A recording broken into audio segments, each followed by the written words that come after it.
Pero aside from that guys, on the positive side, grabe. Kaperahan ito mga kapiksi, no, this is financial stability and security. So isa to sa mga big happy changes na may experience nyo, kasi di ba sabi natin dun sa simula ng reading nyo, merong mga big happy changes na may experience kayo ngayong 2024, and pagpasok pa lang, no, first quarter pa lang ng 2024 mga kapiksi, talagang mararamdaman nyo yung magandang takbo ng kaperahan. Very secure, very stable yung inyong kaperahan mga kapiksi, and parang ito'y second chance ni universe na ibibigay sa inyo. Yung iba sa inyo guys, talagang you will be very happy, emotionally happy and satisfied.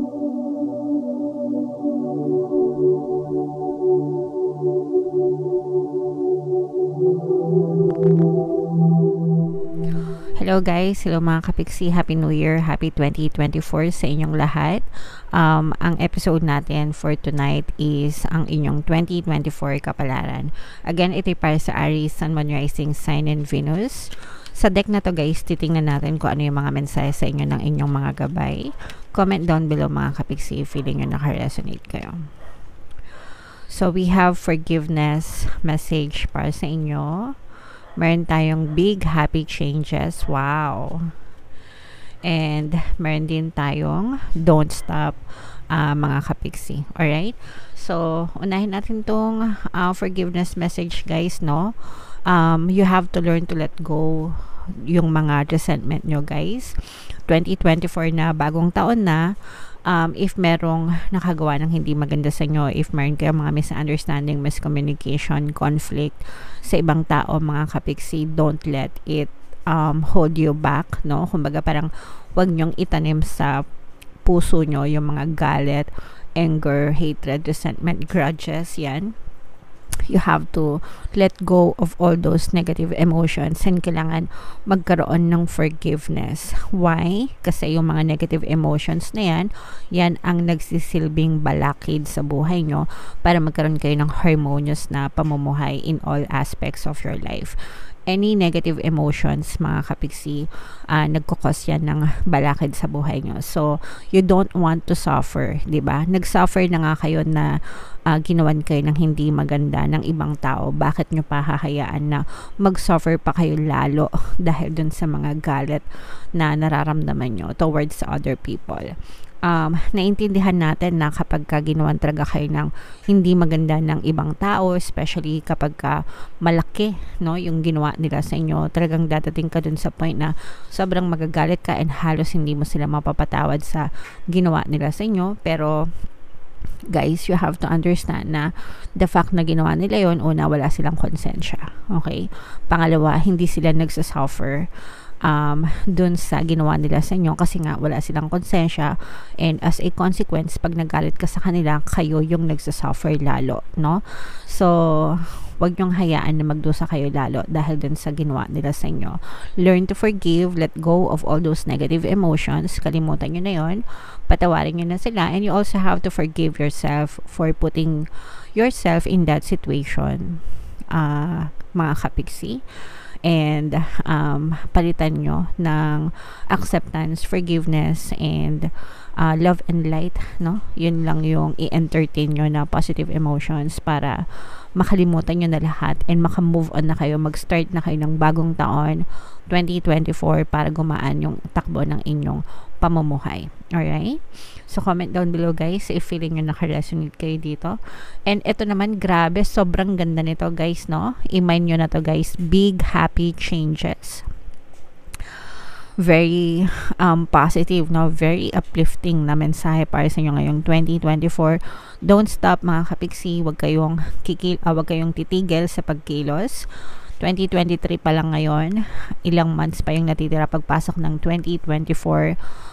Just persist, magpatuloy na magsikap at magtiyaga, and mga malalaki at mga magagandang pagbabago yung nag-aantay sa inyo ngayong 2024. So, i-declare nyo na that this is your truth, this is yours. I-mind nyo na to guys sa comment section, mind big happy changes, para talagang ma-experience nyo itong mga positive na pagbabago sa buhay nyo. Alright? Okay, so comment down below guys if feeling nyo naka-resonate kayo dyan. sa message na yan. Titingnan natin gamit itong deck na to guys, titingnan natin yung mga ganap sa buhay nyo ngayong 2024. So shuffle natin to guys, hanapin natin yung energy ng Pisces. Habang sinashuffle ko to, panoorin nyo muna tong video natin regarding sa ating paano mag-manifest ng abundance video course. Kapiksi, sawa ka na ba sa mga struggles at hirap sa buhay mo? Masipag ka ba at masikap sa buhay ngunit hindi ka pa rin umaasenso? Ilang beses ka na bang nag-attempt magnegosyo at mag-invest pero palagi ka pa rin nalulugi? Sa pagkakataon na ito ay maaaring may subconscious beliefs ka na nagiging balakid sa iyong pag-unlad at pagyaman. Introducing, paano mag-manifest ng abundance video course. Dito ay matututunan mong ma-overcome ang mga balakid mo para tuluyan ka ng umunlad, umasenso, sumagana, maging matagumpay, successful at maswerte sa iyong kabuhayan, pera, trabaho, negosyo, salapi at kaperahan ng bonggang-bongga. Dali, mag-send na ng email sa pinoypixitaro@gmail.com at simulan na ang iyong pagyaman ngayon. Alright, so sa mga kapiksi natin na gustong yumaman, no, mag-avail na kayo ng course na yan kasi sobrang ganda talaga yan and magbabago talaga yung takbo ng buhay nyo kapag natutunan nyo yung course na yan. Meron din tayong mga promos and discounts mga kapiksi. So para sa updated price, magsend na lang kayo ng email sa pinoypixitaro@gmail.com. Aries, kayo ay represent ng Queen of Wands sa ating spread mga kapiksi. Ito yung combination guys ng positive and negative energy. General reading lang, pwede mag-resonate, pwedeng hindi. And medyo mahaba-haba yung reading natin guys kasi buong 2024 yung babasahin natin. So yeah, bear with me. And so itong spread na to guys, ito yung para sa first quarter. So January, February, March, pero anytime sa loob ng first quarter pwede itong mag-resonate sa inyo. So guys, no, may nakikita tayong negative pero mas marami yung positive mga kapiksi. Yung negative na nakikita natin, unahin natin negative guys. Maaari kayo magkaroon ng conflict with another person. Itong person na to, medyo immature siya, medyo isip bata. So pwedeng kasamahan mo sa trabaho or pwedeng ka mag-anak mo, anybody, pwedeng partner mo or specific person. Pwedeng anak mo rin kung ikaw ay adult, kung ikaw ay may anak, no, na medyo matigas yung ulo, ganyan. Pero this person is ganun siya, parang isip bata na immature, na hindi yung isip bata na isip bata na parang walang pinakikinggan kundi sarili niya, immature. So maaari kayo magkaroon ng conflict with this person mga kapiksi. So yun yung nakikita natin na negative. Earth sign energy, Capricorn, Taurus, Virgo. So maaring may earth element siya sa kanyang natal chart or earth sign siya, or baka kayo ay may earth element din sa inyong natal chart. Pero aside from that guys, on the positive side, grabe, kaperahan ito mga kapiksi, no, this is financial stability and security. So isa to sa mga big happy changes na may experience nyo, kasi diba sabi natin dun sa simula ng reading nyo, merong mga big happy changes na may experience kayo ngayong 2024, and pagpasok pa lang, no, first quarter pa lang ng 2024 mga kapiksi, talagang mararamdaman nyo yung magandang takbo ng kaperahan. Very secure, very stable yung inyong kaperahan mga kapiksi, and parang ito'y second chance ni universe na ibibigay sa inyo. Yung iba sa inyo guys, talagang you will be very happy, emotionally happy and satisfied. Parang hindi mo pinapalampas itong mga second chance na binibigay sa iyo ni universe. You will do whatever it takes para samantalahin ito, and ito yung magdudulot ng labis na kasiyahan sa inyo. Yung iba nag-e-enjoy. Very busy kayo mga kapiksi, as in talagang you're working towards progress, pag-angat, pag-asenso ng inyong buhay mga kapiksi. And kahit na mahirap, kahit na maraming trabaho, kahit na sabihin nating busy, ganyan, hindi kayo nalulungkot, masaya pa rin kayo mga kapiksi. Alright? Masaya pa rin kayo, full of energy mga kapiksi, and hindi ko nararamdaman yung pagsuko sa inyo. Medyo balansehin nyo lang guys, medyo nahihirapan lang kayong balansehin ng konti yung oras nyo between your work and your personal life. So medyo anuhin nyo lang, i-manage nyo lang yung sarili nyo, mga kapiksi, dun sa oras, no? na kaya, okay?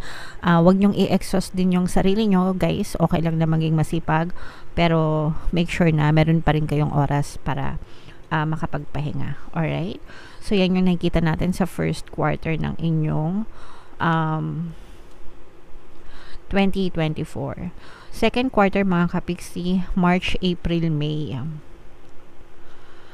Nasa inyo yung energy ng success, mga kapiksi. Sa mga kapiksi natin na kung kayo ay hiwalay ng iyong partner or specific person, in separation, no contact, magkahiwalay, ganyan, maaari kayo magkaroon ng reconciliation. So, yung iba sa inyo, parang I'm sensing you're manifesting for this. Minamanifest nyo talaga na magkabati kayo. Yung iba, pwedeng magkabalikan. Pero, ang una dito is communication. Nakikita natin na magkakaroon ng magandang communication between you and that person, past person nyo, mga kapiksi. And maaari kayo magkaayos, reconciliation. Not necessarily magkabalikan. Alamin nyo na lang sa 2024 kung magkabalikan ba talaga kayo. Pero nakikita natin is more on reconciliation. Pag sinabing reconciliation, magkakabate. Alright? And magsisimula yan sa communication, mga kapiksi. So, magiging maganda yung communication nyo. Magkakaroon ng ayan, kaya pala lumabas ito, forgiveness. Kasi nakikita natin na maaaring magkaroon ng forgiveness, mga kapiksi. And kapag ginawa nyo ito, lalo itong magmamanifest, guys. Kapag natuto kayo magpatawad. Yung iba kasi tinatanong sa akin, kapiksi, paano ko siya patatawarin kung hindi siya nanghihingi ng tawad sa akin? Hindi nyo yun kailangan gawin personally, mga kapiksi. Hindi nyo kailangan na antayin mag-sorry sila. Using the power of your mind, your imagination, imagine niyo nakaharap nyo sila or nag-uusap kayo, and imagine niyo na nangihingi sila ng sorry sa inyo, and you imagine you forgiving them, mga kapiksi. That's how you forgive them, using the power of your mind. Okay, hindi nyo kailangan siya ma-experience sa inyong 3D and sa inyong physical reality. Alright? And then, eventually, mga kapiksi, kapag ka nagkaroon ng forgiveness, mararamdaman nyo na unti-unti itong magpaparamdam, and this person will definitely reconcile with you, guys. Okay? So, yun yung nakikita natin na magandang pangyayari sa inyong relationship. And aside from that, guys, energy ng success na sa inyo.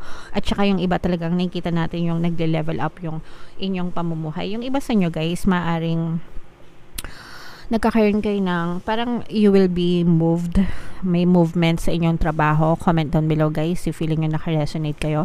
Parang magkakaroon ng movement sa inyong trabaho. Pwedeng same company or pwedeng lipat kayo ng ibang company na mas mataas yung sahod. Pero yung iba sa inyo, parang I'm sensing na if the same company, parang malilipat kayo ng ibang department, tapos very promising siya sa iyo, magkakaroon siya ng mas magandang growth para sa inyo, and may chance na maging mataas yung posisyon nyo, ganyan, level up, or madagdagan yung mga skills and knowledge nyo dyan sa ibang department na yan. At saka mas masaya yung inyong working environment, yung mga kasamahan nyo sa trabaho, ganyan, magiging maganda at kaaya-aya yung inyong relationship with them. Okay? For some of you, guys, maaari kayo mag-manifest ng travel. Pwedeng business travel ito, or pwede rin for pleasure, leisure, ganyan. Yeah, so congrats. Pero ang pinaka maganda dito, guys, is yung pinaka positive is yung reconciliation again with your partner or specific person, and itong energy ng success. So yung mga positive energies, guys, i-mind nyo na: mind success, mind victory, mind tagumpay, mind reconciliation, mind harmonious relationship, kung gusto nyo talagang magkaroon ng harmonious na relationship with your partner o specific person. Pero sa love department, itong second quarter, nakikita natin na maganda yung daloy ng energy. So, i-mind nyo na yan, mga kapiksi. Third quarter, guys, meron tayong third quarter is June, July, August. So, anytime sa loob ng third quarter, meron tayong presence ng water sign, Cancer, Pisces, Scorpio. Medyo magkakaroon kayo ng konting problema pagdating sa kaperahan, mga kapiksi. Yes. Yeah. So, maaaring magkaroon kayo ng konting problema, challenges pagdating sa finances, guys. Yung iba sa inyo, guys, parang feeling ko merong yung parang merong rotten na bunga. 'Di ba yung mga bunga, yung mga bunga, kunwari nagtanim ka tapos mamumunga sila. Hindi lahat nahihinog, merong iba na bubulok, no? So, for some of you, maaari kayong makakuha ng bulok na bunga. Ibig sabihin parang, bulok na bunga sa inyong mga effort, no? So, kumbaga parang hindi worth it yung effort nyo, mga kapiksi. And for some of you, maaari kayo magkaroon ng financial losses dito. May mga ganun minsan na kahit na, let's say for example, nagnenegosyo kayo, kahit anong gawin nyo dun sa business nyo, negosyo nyo, hindi talaga siya kumikita, hindi talaga nagwo-work, sometimes nalulugi yung kapital na nilabas nyo, hindi siya nagkakaroon ng return of investment. And for some of you, maaring may ganong klaseng mangyari sa inyo, no, na parang bulok yung bunga, mga kapiksi. So, it's a loss for you. Financial loss ito, Ari, sa third quarter, especially kung kayo ay nag-invest or nagnegosyo, guys, no? So, medyo panghihinaan ka ng loob dahil dito. Make sure lang, guys, na kapag kayo ay nag-i-invest, alalayan nyo lang yung paglalabas ng pera, no? So, ibig sabihin, wag labis-labis para kapag kayo nagkaroon ng financial loss, hindi masyadong masakit, hindi masyadong mabigat para sa inyo. And make sure na meron kayong backup plans palagi, no? Rollback plan, ganyan, or plan B, plan C, ganyan. Para if in case na mag-fail itong mga gagawin nyo, magkaroon kayo ng financial loss, meron pa rin kayong backup plan, mga kapiksi. So, yung nakikita natin, medyo negative siya sa third quarter. But, ito naman, parang magbubukas naman ito ng bagong opportunity, no? Kasi ganun yun minsan.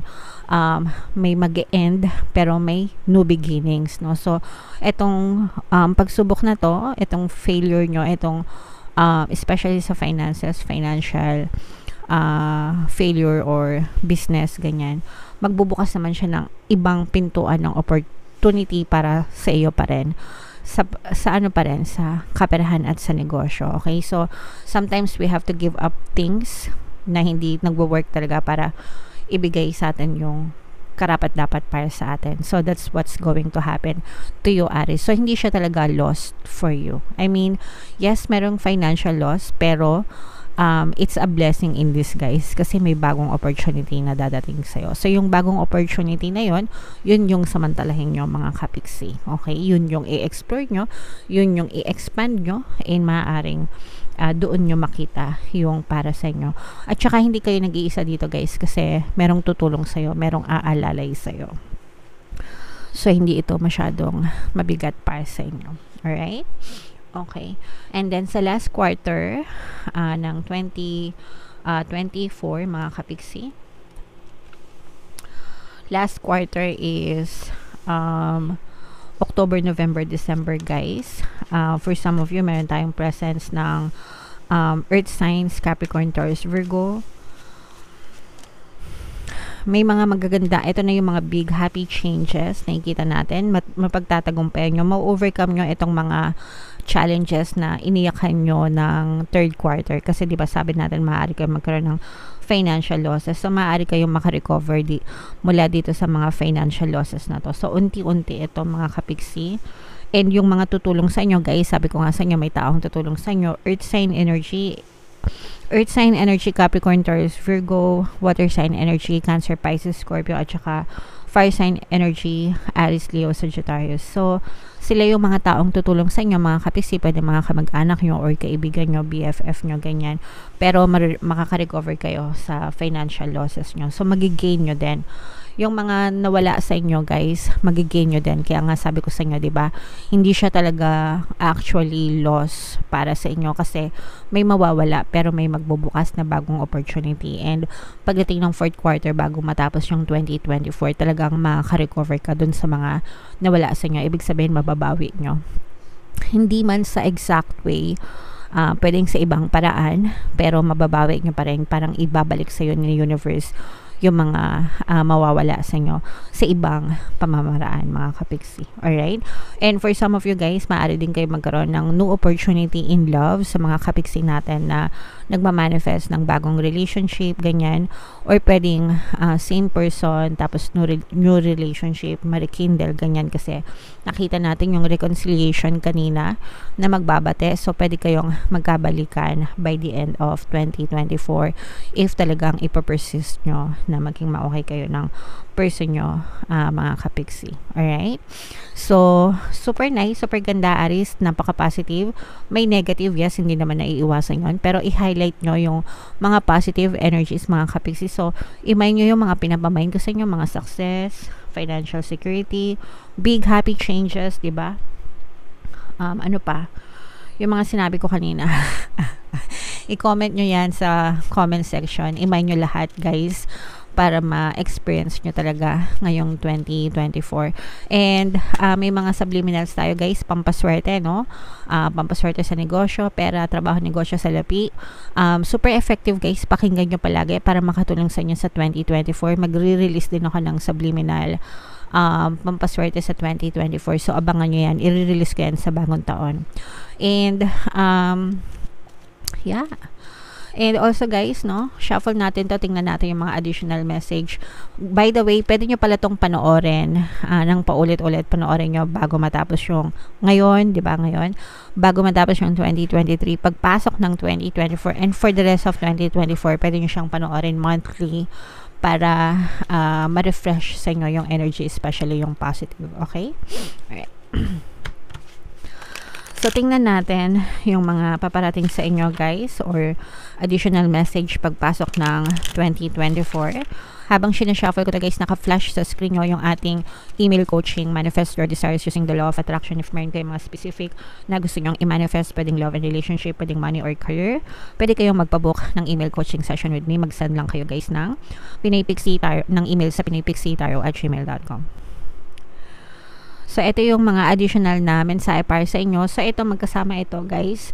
Nakikita natin na mas nagiging buo na yung decision nyo. Mas nagkakaroon kayo ng clarity of thoughts, mga kapiksi, ngayong 2024. And mas magiging malinaw para sa inyo kung ano yung gagawin nyo ngayong 2024. Kung meron kayong mga plans or mga goals, mga kapiksi, mas maganda na magplano kayo, mag-goal setting kayo pagpasok ng 2024. Ilatag nyo yung mga long-term plans nyo and mga short-term plans para makita nyo kung magkaroon ng progress, ma-monitor nyo, mga kapiksi, okay? Pero the fact na nakakapag-decision na kayo and you know what you want, mas mafufocus yung energy nyo dito and mas makakita kayo ng resulta sa mga bagay na minamanifest nyo. Alright? Magpahinga kayo, guys, kasi maaari kayong ma-exhaust ngayong 2024. Yung sinabi ko, sobrang sipag nyo, and na parang nagkakaroon ng imbalance, no? So make sure na magpahinga, make time to rest, di ba? Make time para magpahinga, mag-recharge ng energy, wag abusuhin yung inyong kalusugan, mga kapiksi. Your health is your wealth, so importante pa rin yun. Alright? Okay. So, yeah. I'm so happy for you, Aries. Comment down below, guys, if feeling nyo naka-resonate kayo and yung mga pinapamain ko sa inyo, guys, imain nyo na yan. Kung hindi kayo naka-resonate dito, try nyong panoorin itong 2024 Pick a Card version natin. Baka nandito yung energy nyo. And ito naman yung ating success stories ng paano mag-manifest ng abundance video course. Thank you for liking, sharing, and subscribing, mga kapiksi, and see you again next time. I love you all. Have a nice day. Bye-bye.